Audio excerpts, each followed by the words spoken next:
Okay. Call me Tracy. Exactly. Yeah, Tracy. We're here with Tracy. All right. Yeah. Greg just waved at us. That means that we're live. Uh-oh. It's right. But that's the format. That's a Okay. good way to It's all start right. it. It's good. So it's Stacy. Stacy's with us. Stacy Clark Rogers with the Thoroughbred Aftercare Alliance, the TAA, which you may have heard about if you've been around horse racing at all. Yeah. You guys are doing God's work, of course. Let's just do that.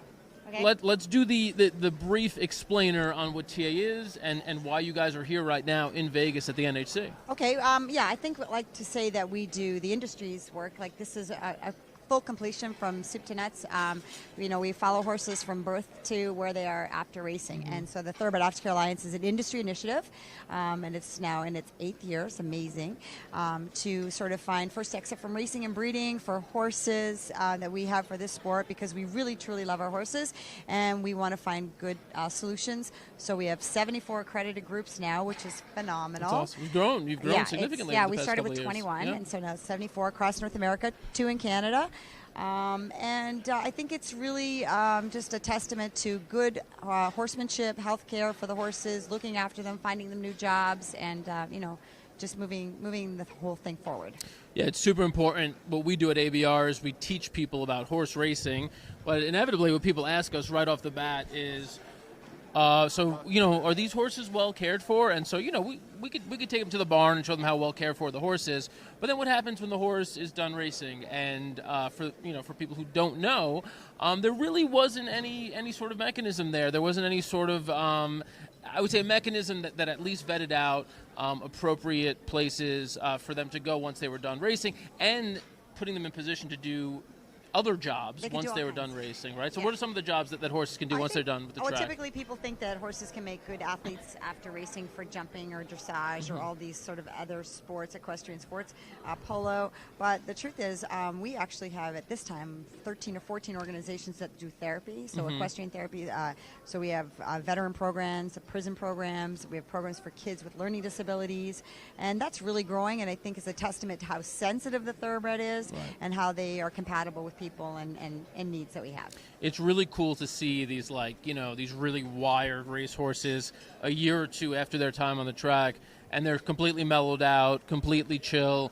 Either it's working with kids, like you said. It's not much different than this room. Like they were wired like 5 minutes ago. Right now it's they're completely all that. But I can tell you what, that'll pick up in Yeah. exactly 10 minutes. That's the first mandatory race at Oaklawn for people watching here.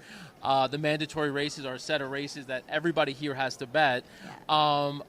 Are you much of a bettor yourself? Well, you might not know this, but a while ago I used to have a job at Woodbine, maybe 15 years ago. Wow, that's dating myself. And I was a handicapper for Woodbine. I worked with Jeff Bratt and Jason Portwando for a long time, and Jim Bannon. It was great. I loved it. It kind of was the next step was to go back into the horse. I saw so many horses a day, and I thought a lot about aftercare working there. But I do like to watch the races. I'm better in the paddock. I always say I'm better at picking a horse in the paddock. The form, I'll talk myself out of it, but don't take any advice from me. But I do like to see how a horse is going into the race, and if they're on their toes. Can you watch a horse on TV and be like, you know what, that horse looks good? Or do you actually have to be right in front of them? Oh no, I could watch them on TV and think they look good, but invariably, if I think a horse doesn't, I don't know about him today, they'll win. So I wouldn't. Let me know if you see any of those horses. Exactly. That would be good. Let's go even further back, by the way.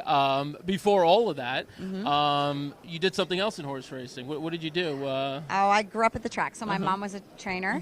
My father owned some horses. Is involved with HPBA. 15 minutes to post, Oaklawn Race Day. And so I've been around it my whole life. I rode races. I was an exercise rider, was an assistant trainer. So I've had a good cross section of in between college and university and all those things.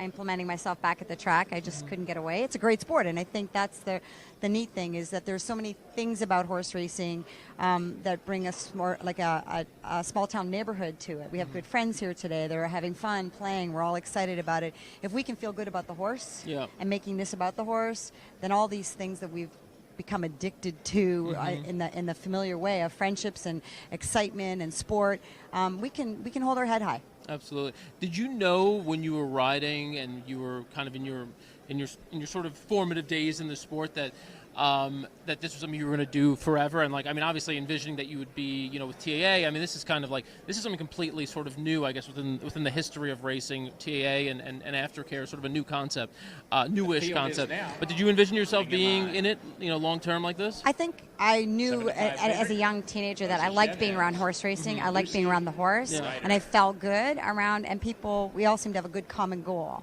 you know. And that's what I wish we could get back to. Yeah. Speaking of common goals, like everyone else here, I want to make money this weekend. Okay. And I hear that you got a couple of leans, you got a couple of tips on the Oscars coming up because you are an avid movie watcher. Yeah, I studied film in school. No one's a small thing. So yes, I if I was to gamble on, because we're in Vegas, everything's for gambling, I would probably lean towards maybe not the popular one, 1917. Great shot, great technology. I'm more inclined to lean to the good story. I thought that the movie Little Women was actually a really good story. It's an unfortunate title because I think people go, well, they won't watch it. It's a chick flick. It was great.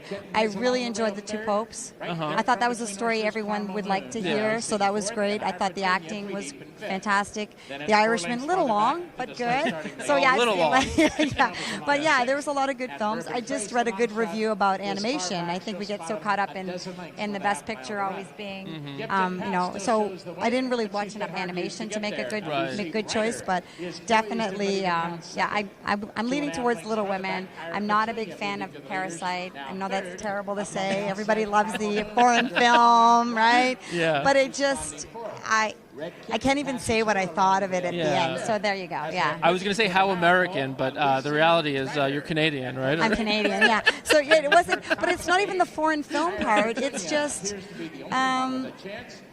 I want to be optimistic in life and in film. I don't think we need to go and tell another desolate story. That's that's admirable, and we need happiness. We need joy in these times. So I don't disagree at all. We got a couple of magazines in front of us. Tell us about these. So this is our new magazine. Every year, the Daily Racing Forum helps us put out a magazine for the Thoroughbred Aftercare Alliance that has some new stories, new approaches about aftercare, new developments. Placement programs have been a good thing for horse racing, for racetracks. So we also have stories about, you know, what makes horses good at different kinds of jobs. And then the body of the whole magazine is a page about every organization. That's awesome. Alphabetically from beginning to end. Those are great photos, too. Yeah, I mean, good beautiful. photos. Aaron Shea puts this together for us in our office with the DRF, and it's just really nice for the organizations to get highlighted.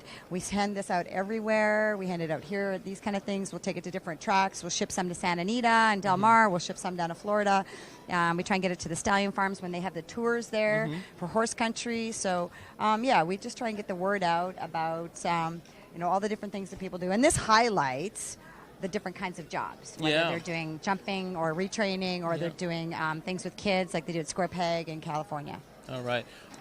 So I will say I am, and I have been for a long time, a supporter in a number of different ways, but really as sort of a cheerleader because I love the work that you guys do. For anybody who doesn't know, how can they support the TAA on a day-to-day basis? Well, I think we need, we always need advocates. So if sometimes it's not about money, it's about being an advocate for the off-track thoroughbred. I think supporting organization and community. People get very territorial about their state or their area, but in this industry, we travel between states. We travel from different areas. So it's nice to have that sense of, what can you do in your neighborhood? Could you go and help out? Could you go and, clean water buckets? Right. Or do you want to have a fundraiser and make them, or the TA, the beneficiary of that fundraiser? Those small things make a big difference. It's hard for all these organizations and ourselves to hold that tin cup out all the time. For sure.